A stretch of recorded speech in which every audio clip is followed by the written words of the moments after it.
صوبان رضی اللہ تعالیٰ عنہ کہتے ہیں کہ رسول اللہ صلی اللہ علیہ وسلم نے فرمایا، قریب ہے کہ دیگر قومیں تم پر ایسے ہی ٹوٹ پڑیں جیسے کھانے والے پیالوں پر ٹوٹ پڑتے ہیں۔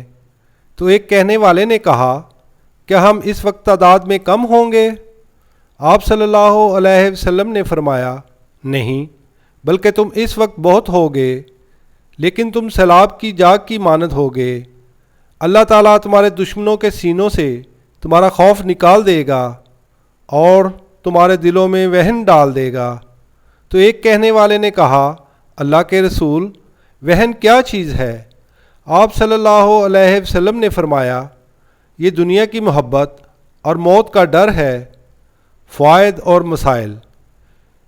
اسلام اور مسلمانوں کی ہیبت اور غلبے کا راز کثرت عدد پر نہیں ہے، بلکہ اللہ کے تقوی اور اس کے دین کی پابندی میں پوشیدہ ہے۔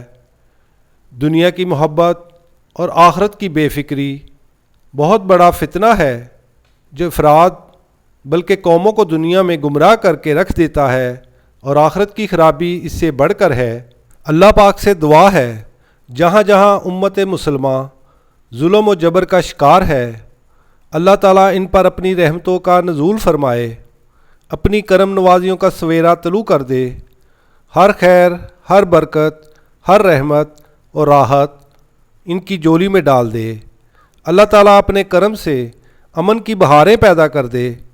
اللہ ان کی مدد فرما۔ اللہ فلسطین کو آزادی عطا فرما۔ آمین ثم آمین۔